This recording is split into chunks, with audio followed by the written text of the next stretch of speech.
I'm Kendra Daniels, 29 years old, and last June, on my wedding day, my own mother grabbed the microphone in front of 200 guests and said something I will never be able to unhear. She told them I was a liar. She told them I trapped my husband. She said everything about me, everything they thought they knew, was a lie. 200 people went silent. My bouquet was still in my hand. My mascara wasn't even smudged yet. But inside, I was falling apart. What my mother didn't know was that my husband had spent 6 months quietly investigating her.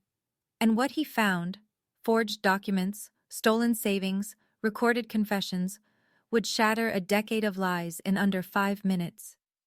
6 people walked out of that reception in tears, not for my mother, for themselves, because they realized they'd been her victims too. Before I tell you everything, please take a moment to like and subscribe, but only if this story truly speaks to you. And I'd love to know, where are you watching from right now, and what time is it there? Drop it in the comments. Now let me take you back 3 years, to the night I first realized something in my family was very, very wrong. I grew up believing I was bad with money, not because anyone showed me a spreadsheet or pointed to a bank statement, just because my mother said so, over and over. Since I was old enough to hold a dollar bill, Judith Hale controlled every cent that touched our household. Allowance? She held it. Birthday money from relatives? I'll put it somewhere safe for you, baby. Summer job paychecks at 16? Give them to me. You'll just waste it. And I believed her. I believed her the way you believe the sky is blue, without question, without proof, without even thinking to ask why. When I was 17, my grandfather, Harold Morrow, passed away. He was a retired carpenter, quiet man, smelled like cedar and black coffee. He used to call me Kendra Girl and slip me $10 bills when Mom wasn't looking. After his funeral, I asked my mother if Grandpa had left anything for me or my sister Sloane. She didn't hesitate, not even a blink. He barely left enough to cover the funeral costs, Kendra. You know he wasn't a wealthy man. I never saw a will. I never asked again. At 22, I moved out, rented a studio apartment the size of a parking spot, started freelancing as a graphic designer. I worked 12-hour days. I tracked every penny in a notebook, literally a paper notebook, because I was so afraid of my own spending. And still, every month my bank account made no sense. Money would appear, then vanish. Deposits I didn't recognize, withdrawals I couldn't explain. I'd call the bank, get transferred 3 times, then give up. I told myself what my mother had always told me. You're just not good with money, Kendra. I was 29 years old before I learned the truth. I wasn't bad with money. Someone was taking it. Here's how my mother operated. If I asked a question, any question about money, about decisions, about why things felt unfair, she didn't answer it. She cried, every single time. After everything I sacrificed as a single mother, you're accusing me? That sentence could end any conversation. It was her skeleton key. One turn, and every door slammed shut. My parents divorced when I was 8. Dad moved to Oregon. Calls got shorter, then stopped. Judith became the center of gravity in our house, and she liked it that way. She told the relatives I was difficult. She told her church friends I was ungrateful. She told our neighbor, Mrs. Patterson, that I once stole $40 from her purse. I was 11. I didn't steal anything, but Mrs. Patterson still looks at me sideways to this day. Meanwhile, my little sister Sloane got a different version of motherhood. Mom paid her college tuition, bought her a used Honda Civic for her 20th birthday, took her shopping for interview clothes when she started applying to grad schools. When I asked why I didn't get the same help, Judith had her answer ready. Sloane is responsible. You're not. I swallowed it, year after year. I swallowed it like medicine I thought I deserved. Then, about 3 months before I met Marcus, Sloane sent me a text. Late at night. Out of nowhere. Hey, did Mom ever mention Grandpa's trust to you? Something feels off with my tuition account. I stared at that message for a long time. My thumb hovered over the keyboard. I closed the app, set my phone down, went to bed. I wasn't ready. Not yet. But 3 months later, I met someone who made me realize I'd been ready all along. I just needed someone to believe me first. I met Marcus Reed on a Tuesday. He was sitting in a corner booth at a cafe downtown, laptop open, papers spread across the table like a crime scene. I was there to meet a client who never showed up. I ordered a coffee, sat 2 booths away, and tried not to stare at the man who was frowning at a spreadsheet like it personally offended him. He caught me looking, smiled, said, "Sorry about the mess. Numbers don't like to behave." I laughed. He asked if I wanted to sit closer so he didn't have to shout. I did. That was it. No fireworks, no grand gesture, just a man with kind eyes and a very organized laptop bag. Marcus was 32, a forensic accountant at an independent auditing firm. His job, as he explained it over our third date, was to follow money that doesn't want to be found. I thought that was interesting. I didn't think it would matter. As weeks turned into months, Marcus started noticing things about me that nobody else ever had. "You budget everything, Kendra. Every grocery run, every utility bill. You've got it mapped to the cent." "So? So you keep telling me you're bad with money. That doesn't match." I shrugged. "Maybe I'm just compensating." He set his fork down, looked at me the way he looked at those spreadsheets, careful, patient, like the answer was there if he just kept reading. "You haven't bought yourself new shoes in 2 years. Your winter coat has a broken zipper. You eat rice 4 nights a week." He paused. "That's not bad with money, Kendra. That's someone who never has enough, and I don't understand why." I changed the subject, talked about a design project. He let me, but the look in his eyes didn't go away. He saw something that didn't add up. And Marcus was the kind of man who couldn't leave a number out of place. The first time Marcus met my mother, she wore her best smile. It was a Sunday dinner at Judith's house. She'd cooked pot roast, set the good china, even lit candles. "I just want to make a nice impression," she told me on the phone that morning. The first hour went fine. Judith asked Marcus about his family, complimented his tie, laughed at his jokes. Then she started. "Kendra's always been a dreamer," she said, refilling her wine glass. "Not really a doer, you know. Head in the clouds." Marcus set his knife down gently. "Actually, she built her freelance business from scratch. That takes real discipline." Judith's smile stayed, but something behind her eyes went cold, like a door closing. "Well, a mother sees things a partner doesn't." "I'm sure," Marcus said. Polite, measured, but he didn't agree. The rest of dinner was quieter. Sloane texted under the table. Judith cleared the plates with a little too much force. That night my phone rang at 11. "I don't trust him, Kendra." "Mom, he was perfectly nice to you."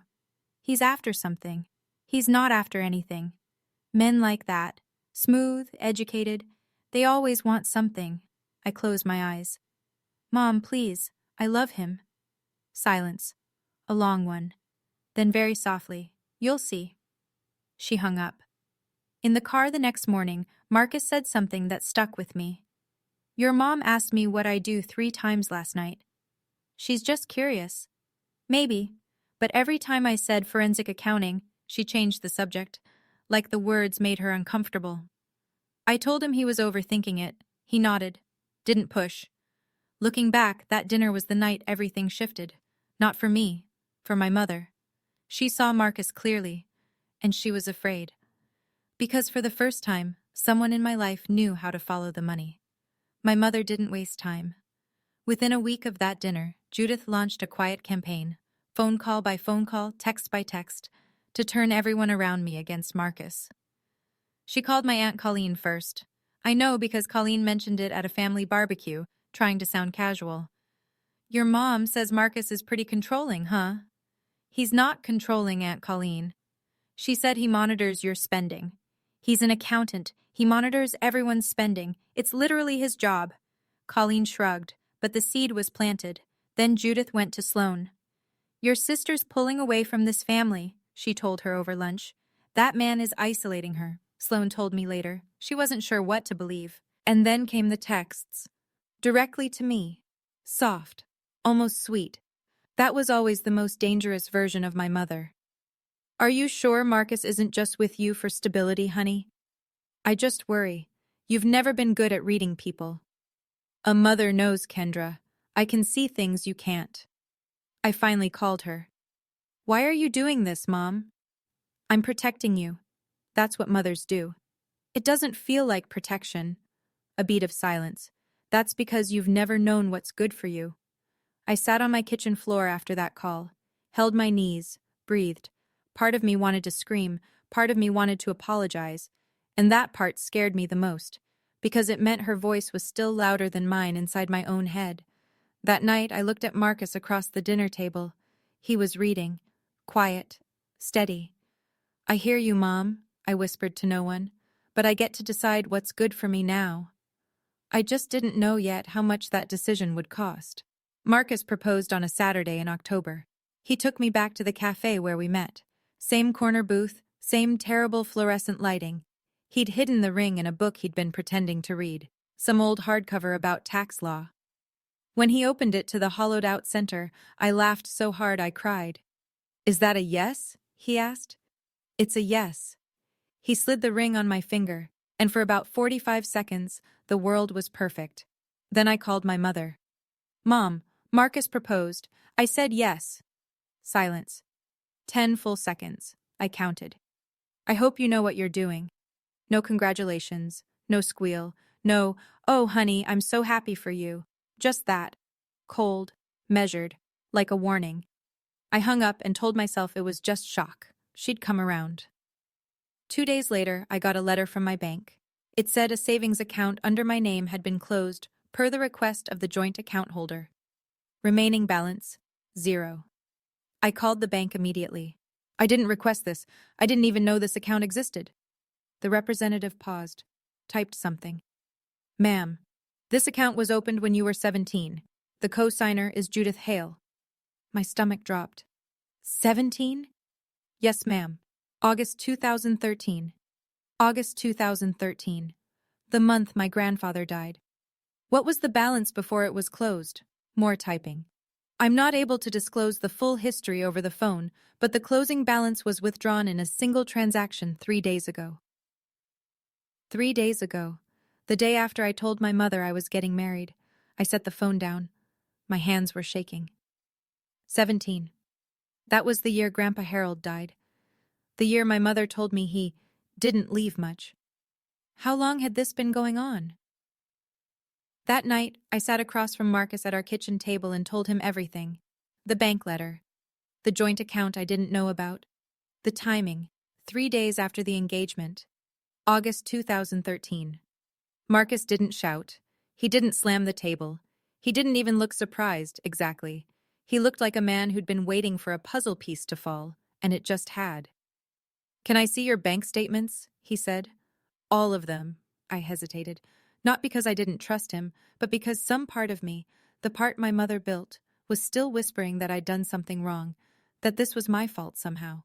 "All of them," he repeated, gently, like he was talking to someone standing at the edge of a cliff. I pulled out my laptop, gave him everything, every login, every statement, every piece of my financial life. Marcus worked until 3 in the morning. I fell asleep on the couch. When I woke up, he was still at the table, but his face was different, harder. "Kendra." "What?" "There are at least 4 accounts linked to your social security number that you didn't open." 4? "And they've all been systematically drained over the past 12 years. 12 years, since I was 17, since Grandpa Harold died. I felt nauseous. Not about the money, about the math. 12 years of lies. 12 years of, "You're just bad with money, Kendra." 12 years of eating rice 4 nights a week while my mother was draining accounts I didn't even know existed. "What do you want to do?" Marcus asked. I stared at the table, at the numbers on his screen, at the man who'd sat up all night to find the truth because I mattered enough to him. "Find everything," I said.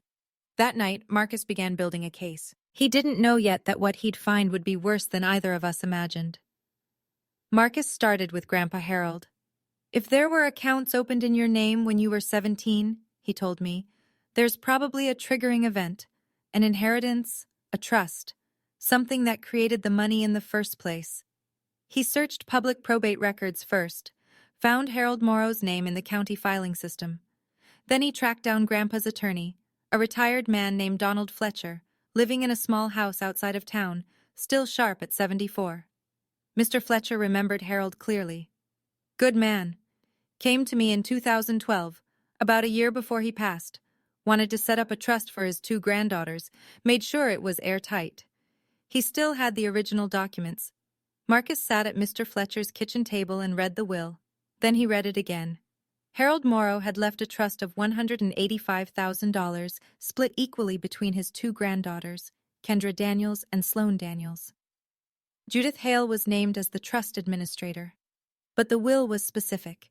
Each granddaughter was to receive her share upon turning 21. I was 29. Sloane was 25. Neither of us had ever received a single penny. Then Marcus asked the question that changed everything. Do you have any other version of this will on file? Mr. Fletcher frowned. What do you mean, other version? There's only one. Marcus pulled up a photo on his phone. A document Judith had shown the family years ago. It read, all assets to Judith Hale for the management and care of the family. Mr. Fletcher stared at the screen for a long time. That's not what Harold signed. That's not even the same format. 2 wills, 1 real, 1 forged, and $92,500 that should have been mine 8 years ago. Your grandfather didn't forget you, Kendra. He never forgot you. Marcus didn't push me. He never pushed me, but he said something I couldn't ignore. If we're going to build a real case, Kendra, we need her to say it, in her own words. We lived in a one-party consent state.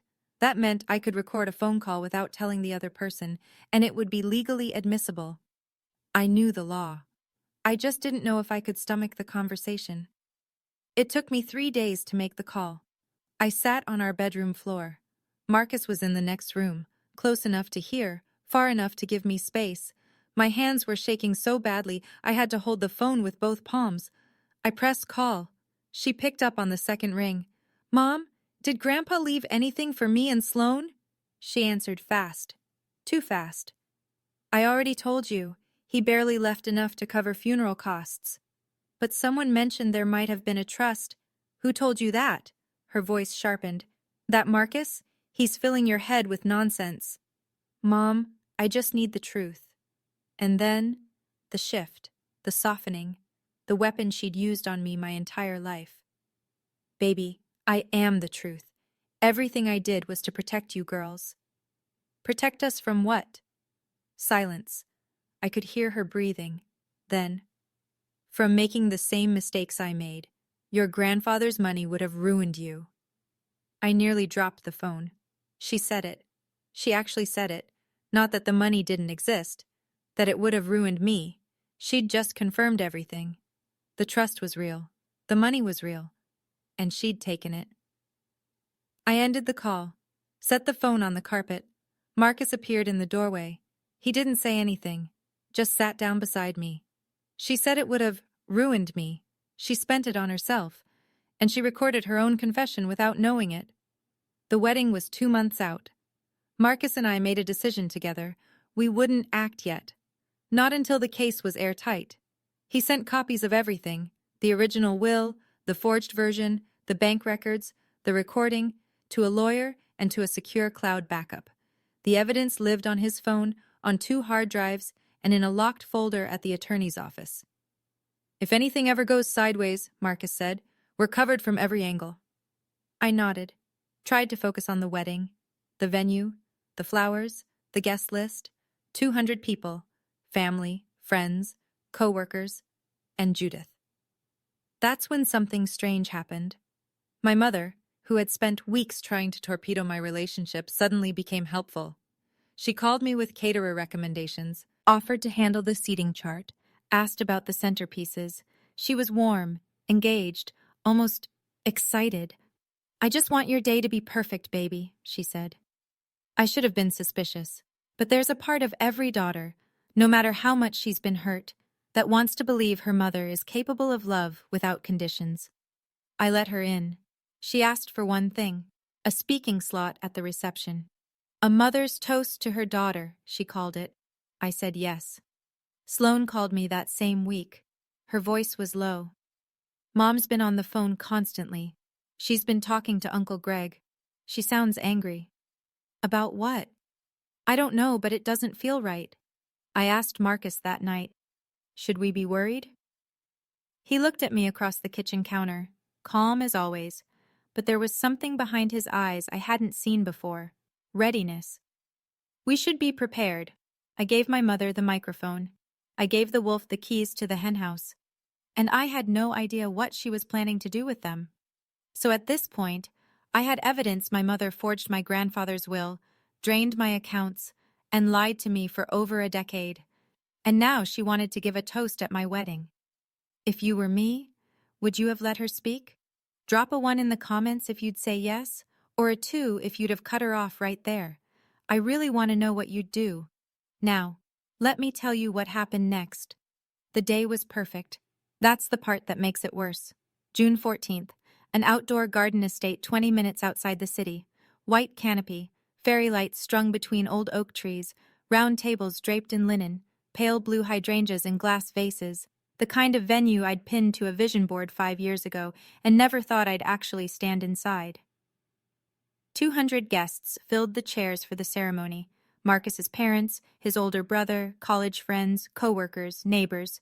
And on my side, Aunt Colleen, Uncle Greg, cousins, a few friends from high school, Grandpa Harold's old fishing buddy Ray, and Sloane, sitting in the front row in a sage green dress, already crying before the music started. I walked down the aisle alone. No one to give me away. I'd decided that months ago. If I was walking into a new life, I was walking in on my own feet. Marcus was waiting at the end, standing under an arch of white roses. His eyes were red before I reached him. We said our vows, simple, short, real. He held my hands the whole time. I choose you, he said. Today, tomorrow, when it's easy, when it's not. We exchanged rings. We kissed. Everyone stood and clapped, and I thought, maybe I was wrong. Maybe today would just be a wedding. A beautiful, ordinary, perfect wedding. The reception began. Dinner was served. People laughed, clinked glasses, danced. Golden hour light poured through the trees. And at the family table, my mother sat in a dark crimson dress, richer, bolder, louder than anything else in the room. She looked beautiful. She always did. Her hair was done. Her lipstick was fresh.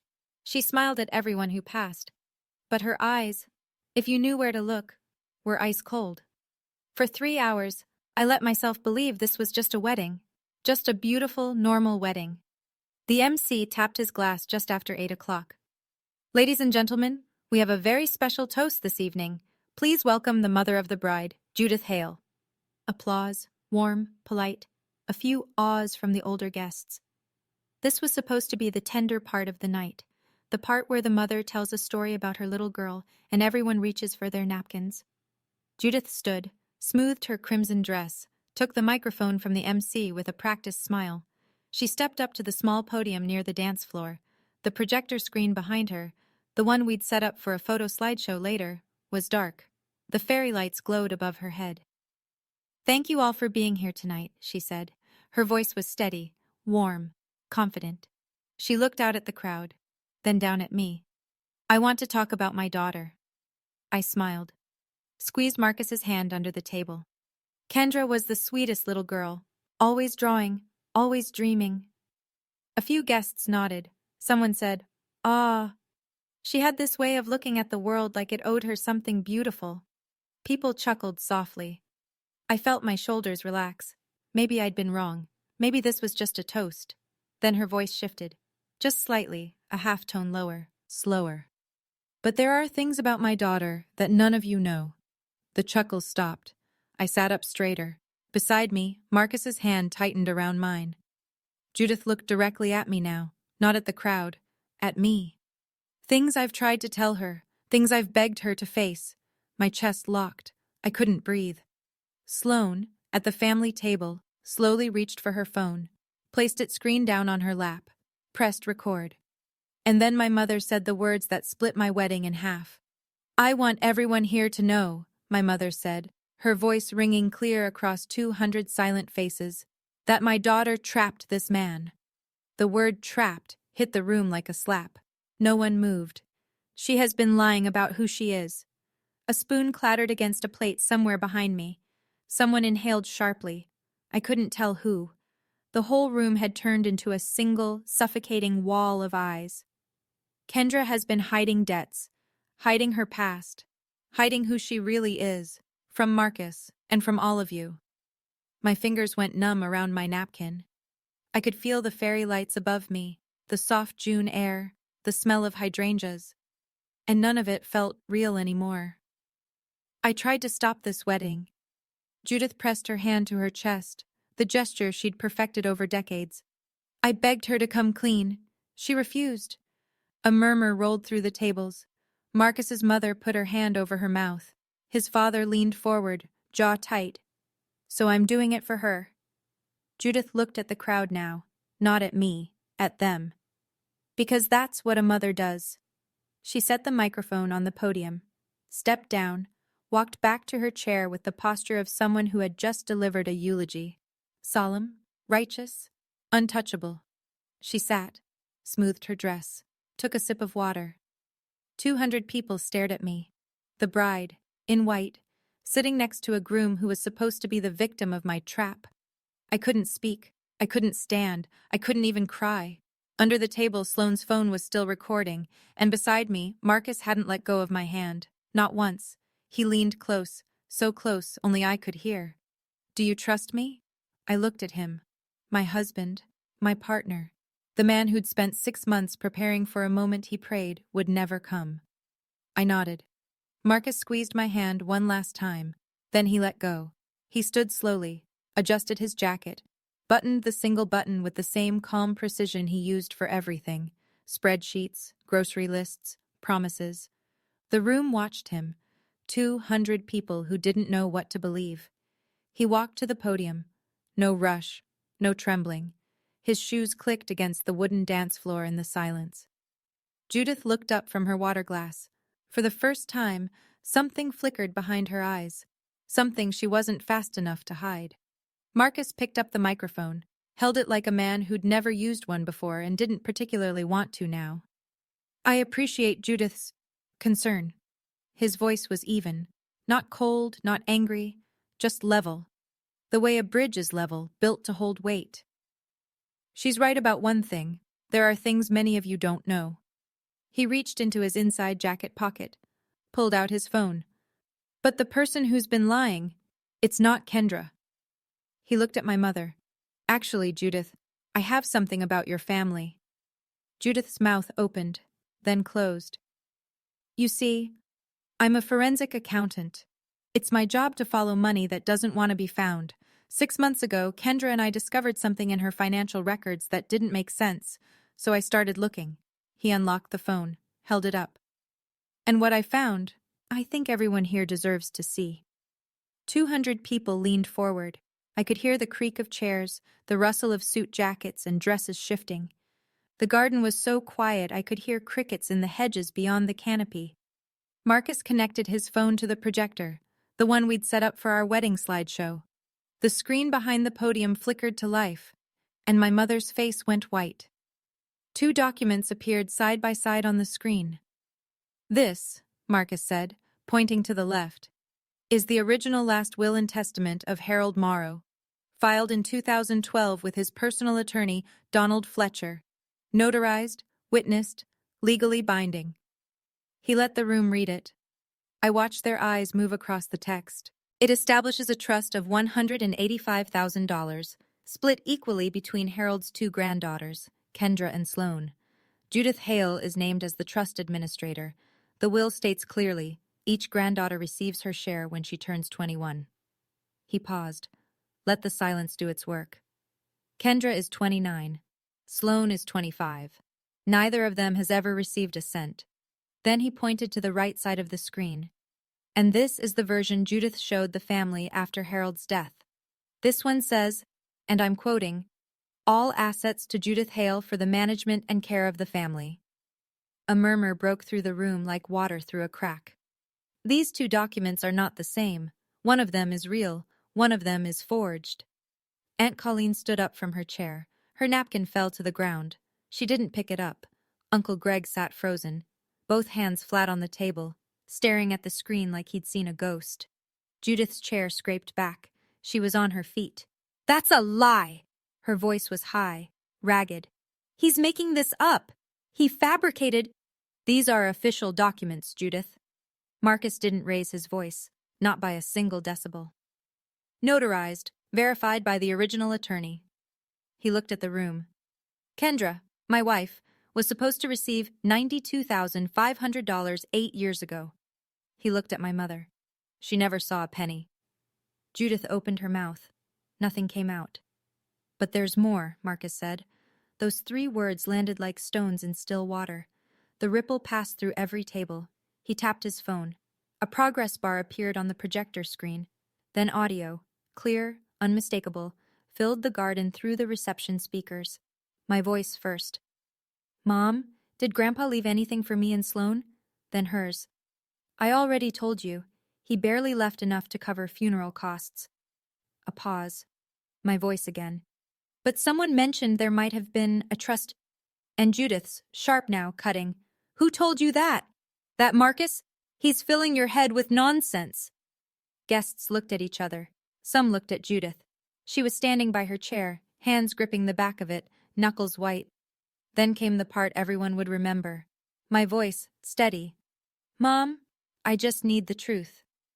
And hers, soft, sweet, the voice of a mother who knows exactly what she's doing. "Baby, I am the truth. Everything I did was to protect you girls." "Protect us from what?" Silence on the recording. Then, "From making the same mistakes I made. Your grandfather's money would have ruined you." The audio stopped. The garden was so quiet I could hear someone's ice shifting in their glass 3 tables away. Judith had just confirmed, in her own voice, in her own words, that the money existed and she had taken it. "That was taken out of context," Judith shouted. Marcus didn't flinch. "There are 7 minutes of context on this recording, Judith. Would you like me to play all of it?" She didn't answer. At the family table, Sloan stood, phone still recording, tears rolling down her face. "Mom," she said. Her voice broke on the word. "Is my tuition account real? Or did you take from me, too?" Judith spun toward her youngest daughter. "Don't you dare turn on me!" Sloan didn't back down. "I'm not turning on you. I'm asking you a question." It started with Aunt Colleen. She'd been standing since Marcus showed the wills. Now she stepped out from behind her table, hands trembling, and spoke loud enough for the whole garden to hear. "Judith, you told me you'd pay me back the $30,000. You said you were struggling. You said it was for the girls." Judith's head snapped toward her. "Colleen, sit down." "I took out a second mortgage for you," Colleen's voice cracked. "I almost lost my house." Then Uncle Greg. He didn't stand. He just spoke from his chair, his voice low and hoarse, like the words had been lodged in his throat for a decade. "She pushed me off the trust. Said Dad wanted it that way, that he didn't trust me to handle the money." He shook his head slowly.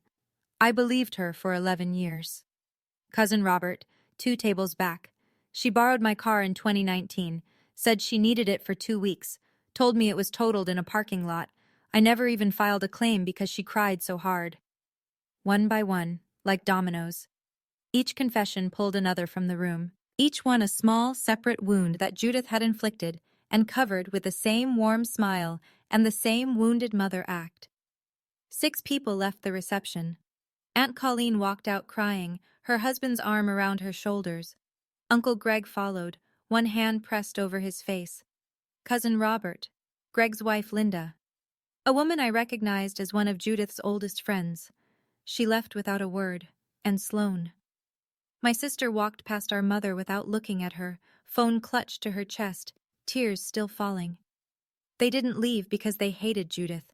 They left because they recognized themselves in that screen. They were victims too. Or they were ashamed they'd believed her for so long. My mother stood alone.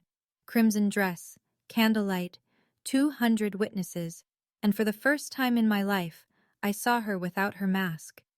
If you've ever discovered that someone you trusted, someone in your own family, had been lying to you for years, I want you to know something. You're not alone. And this story isn't finished yet. If you're feeling something right now, tell me in the comments. What would you say to Judith? And if you haven't already, please hit that subscribe button. The turning point is coming. Let me tell you what happened after the wedding. I don't remember deciding to stand. My body just did it. The chair slid back. My dress rustled against the tablecloth. Marcus's hand brushed my arm, not to stop me, just to let me know he was there. I walked toward my mother, slowly. Past the tables of guests who didn't know whether to watch or look away. Past the projector screen still glowing with two wills, one real, one fake. Past the speakers that still held the echo of her own voice. I stopped 3 feet from her. "Mom!" She looked up at me. Her eyes were wild, not with guilt, not with regret, but with the frantic, cornered look of someone who has run out of moves. "Kendra, you don't understand." "I do understand." My voice was steady. "I don't know how. For the first time, I really do. You said I was bad with money. I wasn't. You were taking it." She opened her mouth. "You said Grandpa didn't leave us anything. He did. And you stole it." "I was trying to—" "You said Marcus was after something. He was. He was after the truth." Judith's chin quivered. "Everything I did was for this family." "No, Mom. Everything you did was for control." I took a breath, the deepest one I'd taken all night. "I'm not going to scream at you. I'm not going to make a scene. I'm going to do something you never expected." She stared at me. "I'm going to walk away, and I'm going to let the truth speak for itself." I turned around, walked back to my table, sat down next to my husband, picked up my glass of water and took a sip. My hands didn't shake. "You raised me to be quiet," I said, not turning around. Loud enough for the room to hear. "You didn't raise me to be stupid." No one applauded. No one needed to. The silence said everything. The week after the wedding, Marcus and I sat in a law office on the 4th floor of a building downtown. The attorney's name was Patricia Sinclair. Silver hair, reading glasses on a chain around her neck. 22 years specializing in estate fraud and financial exploitation. She didn't do small talk. She opened the folder Marcus had prepared, put on her glasses, and started reading. We sat in silence for 11 minutes. I counted the ticks on the wall clock, then she closed the folder. "You have a very strong case," Marcus nodded. "We know." The forged will alone could be grounds for criminal referral. Combined with the bank records, the unauthorized accounts, and the recorded admission, this is textbook financial exploitation. She looked at me. "What outcome are you hoping for?" I'd thought about that question for weeks. Revenge? No. Prison? No. I just wanted what was mine, and I wanted it to stop. I want the money returned, mine and my sister's, and I want her removed from any legal authority over our finances, permanently. Patricia nodded. "We'll file a civil suit for recovery of the misappropriated trust funds. I'd also recommend filing a report with Adult Protective Services regarding the financial exploitation." I flinched at the word exploitation. It felt too big, too clinical. But Marcus put his hand on my knee under the desk, and I understood. It was the right word. It had always been the right word. "We're not pressing criminal charges right now," Marcus said. "We're giving her the chance to make this right through the civil process." Patricia raised an eyebrow. "That's generous." I looked at the folder. At 12 years of lies, pressed flat between manila covers. "This isn't revenge," I said. "This is accountability." Patricia almost smiled. Almost. "Then let's get started." Judith fought back. Of course she did. Within 10 days, she'd hired her own attorney. A younger man with a shiny briefcase who clearly hadn't read the full file yet. Through him, Judith issued a statement calling Kendra and Sloan ungrateful children attempting to commit elder abuse against a devoted single mother. It lasted about 72 hours. Her attorney reviewed Marcus's evidence package, the original will, the forged version, the bank records, the recorded phone call, the forensic accounting report. 3 days later, he called Judith into his office and told her what Patricia Sinclair had already told us. "Mrs. Hale, I strongly recommend you settle." Judith refused, fired him, tried to find another attorney. 2 declined after reviewing the case. Then the phone calls started. She called Aunt Colleen. Colleen didn't pick up. She called Uncle Greg. He answered once. "You need help, Judith. Real help. Not from me. From a professional." He hung up. She called Sloan 3 times. On the 4th, Sloane answered, "Mom, I love you, but I can't keep pretending everything is fine when it isn't. Sloane, please, you're all I have left." "Then start by telling the truth, Mom. Not your version, the actual truth." Judith hung up. "I didn't hear any of these calls firsthand. Sloane told me about them later, over coffee, her hands wrapped around the mug like she was trying to hold herself together. What I did hear, from Marcus, who heard it from Patricia, was that Judith spent that first week alone in the house she'd bought with money that wasn't hers. She sat in the living room and looked at old photos. 4 people in a frame, her, me, Sloane, and Grandpa Harold at a 4th of July picnic.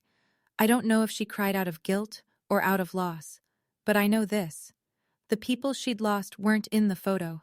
They were the ones she'd driven away. The civil case took 4 months. It felt like 4 years. Patricia Sinclair was methodical. She filed the recovery suit, submitted Marcus's forensic accounting report, and presented the forged will alongside the authenticated original. The judge reviewed everything. Judith's third attorney, a court-appointed one after she'd burned through her savings trying to fight, didn't contest the evidence. He couldn't. There was nothing to contest. The ruling was straightforward. Judith Hale was ordered to return the full trust amount of $185,000, plus accrued interest, totaling approximately $214,000, to be divided equally between Kendra and Sloane Daniels. To pay, Judith had to sell the house she'd purchased 6 years ago, the house with the new kitchen, the paved driveway, the backyard she'd hosted Easter brunches in, the house that cost $280,000 and was paid for, in large part, with money stolen from her own daughters and her own father's dying wishes. It sold in 31 days. After the trust repayment and legal fees, Judith moved into a 1-bedroom apartment on the east side of town. No backyard, no driveway, no Easter brunches. Aunt Colleen filed a separate civil claim for the $30,000 Judith had borrowed and never returned. She won. The money came out of the remaining sale proceeds. Uncle Greg requested a formal audit of the trust's historical transactions. An additional $15,000 in unauthorized withdrawals was uncovered and added to the judgment. Judith was permanently removed from any fiduciary role involving family assets. And the church, Hillcrest Community Church, where Judith had served on the Women's Ministry Board for 9 years, quietly asked her to step back for a season. Nobody used the word expelled. They didn't have to. The numbers didn't lie. And this time, neither did the court. Sloane never posted the video online. She told me she thought about it, once, late at night, when she was angry enough to want the whole world to see. But she didn't. Instead, she sent it privately. Uncle Greg, Aunt Colleen, Cousin Robert, a handful of family members who'd spent years hearing Judith's version of everything and never questioned it. The video made its way through the family like a quiet earthquake. No one shared it publicly, but everyone who watched it came away, changed. The calls started coming in, not to Judith, but to me. Cousin Robert was first. "I'm sorry, Kendra. I believed her.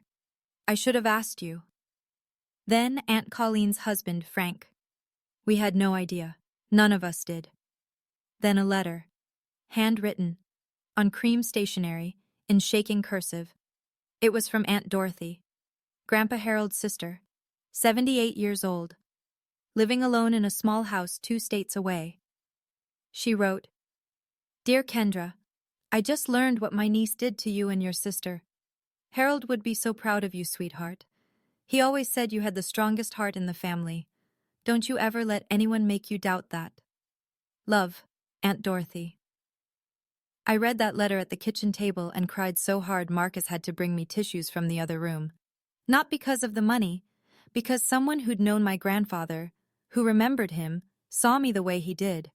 But Aunt Dorothy's letter came with something else. A piece of information I hadn't expected. "Your grandfather wrote you a letter before he passed," she wrote at the bottom. "He gave it to Judith to deliver. Did you ever receive it?" I hadn't. I never knew it existed. Marcus found it 3 weeks later, in a box in Judith's old house, discovered during the estate sale. Sealed. Undelivered. 12 years in a box. My grandfather's last words to me, stolen along with everything else. I opened Grandpa Harold's letter alone. Marcus offered to sit with me. I told him I needed 5 minutes. He kissed my forehead and closed the bedroom door behind him. The envelope was yellowed. My name was written on the front in Grandpa's handwriting. Blocky, slanted, the penmanship of a man who'd spent 50 years holding a carpenter's pencil instead of a pen. Inside, one page, lined notebook paper. Kendra, girl, you've got more heart than anyone I know. Don't let anyone tell you different. I set something aside for you and Sloan so you'd both have a good start. Your mama will take care of it until you're ready. I love you, sweetheart. Don't ever forget that. Grandpa H. I held that letter against my chest for a long time. 2 days later, I met Sloan at the cafe where I'd first met Marcus. Same corner booth. She was already there when I arrived, both hands wrapped around a coffee she hadn't touched. I'm sorry I didn't see it sooner, she said. You were surviving too, Sloan. She told me you were jealous of me. That's why you were always distant. She told me you didn't want me around. We stared at each other. Two sisters who'd grown up in the same house, under the same roof, with the same mother, and had been kept apart by design. She played us against each other, Sloan said quietly. The whole time. I know. Marcus called me, before the wedding, to personally invite me. Mom had told me you didn't want me there. I closed my eyes. Even now, months later, the layers kept unfolding. I want us to be real sisters, Sloan said, not whatever she made us. I reached across the table and took her hand. We already are. We sat there for an hour. We didn't solve everything, but we started, and starting was enough. 3 months after the wedding, a letter arrived. Judith's handwriting on the envelope, no return address. But I recognized the slant, the sharp J, the looping K of my name. I opened it at the kitchen table. Marcus was at work. I was alone, which felt right. It was short, 4 sentences. Kendra, you have destroyed this family. I hope you're proud of what you and that man have done. I will never forgive you. No apology, no acknowledgement, no truth. Just Judith, still rewriting the story, still casting herself as the victim, still refusing to look in the mirror. I sat with that letter for an hour. I let myself feel everything. The anger, the grief, the exhaustion, and underneath all of it, the small, stubborn sadness of a daughter who still wished her mother was different. Then I wrote back, Mom, I didn't destroy this family. The lies did. I don't hate you. I probably never will. But I will not let you hurt me again. If you ever want to have a relationship with me, it starts with honesty. Real honesty. Not the kind where you rewrite the story to make yourself the hero. Until then, I need space, and I need you to respect that. I sealed it, stamped it, walked it to the mailbox. I didn't wait for a response. Marcus came home that evening and found me on the couch, staring at the ceiling. You okay? I will be. He sat down next to me, didn't ask questions, just sat. I looked around our apartment. Small, rented, nothing fancy. On the wall, our wedding photo. I'm smiling. Marcus is smiling. And in the corner of the frame, barely visible, Sloan is laughing in her sage green dress. 3 people who chose truth over comfort. That was enough. That was more than enough. Love without honesty isn't love, I said to no one in particular. It's just control with a nicer name. 6 months after the wedding. A Tuesday morning. October again. I'm sitting in my new studio. A small space above a bakery downtown, rented with a piece of the money that was always supposed to be mine. There's a drafting table by the window, a second-hand bookshelf full of design books, a framed print of a cardinal that Marcus gave me because Grandpa Harold used to say cardinals were visitors from people who love you. Sloan comes by every Thursday now. We're learning how to be sisters without a filter between us. It's awkward sometimes. We don't agree on everything, but we show up. That's the part that matters. Marcus is still Marcus. Steady, quiet, still double-checks the grocery receipt every single time. Last week he caught a pricing error at the store, and I laughed until I couldn't breathe. Some things don't change, thank God. And Judith? Sloan tells me she started seeing a therapist. I don't know if it's real or if it's another performance. I've decided it's not my job to find out. I spent 29 years trying to decode my mother. I'm done. I used to think strength meant keeping the peace, saying yes when I meant no, swallowing the truth to keep someone else comfortable. Now I know. Strength is standing in a room full of people and choosing honesty over comfort. Even when your voice shakes, even when the person you're standing up to is the person who raised you. My mother gave me the worst gift anyone could give at a wedding. But my husband gave me the best one, the truth. And my grandfather, even from the other side, never stopped fighting for me. If you're watching this and something in your life feels off, a number that doesn't add up, a story that keeps changing, a person who makes you feel small every time you ask a question, trust that feeling. You're not crazy. You might just be surrounded by someone else's lies. My name is Kendra Daniels. I'm 29 years old, and I finally know exactly who I am. Here's what I took from all of this. 1. If someone controls your money, they control your life. Check your own accounts. Know your own numbers, no matter who tells you not to. 2. Silence isn't loyalty. Sometimes the most loving thing you can do is speak up, even when everyone around you would rather you stay quiet. 3. The right partner won't just love you. They'll fight for the truth right alongside you. If this story meant something to you, please hit like and subscribe. It makes more of a difference than you know. And if you've ever had to set a boundary with someone in your own family, tell me about it in the comments. I read every single one. There's another story in the description I think you'll really connect with. Click it. I'll see you there.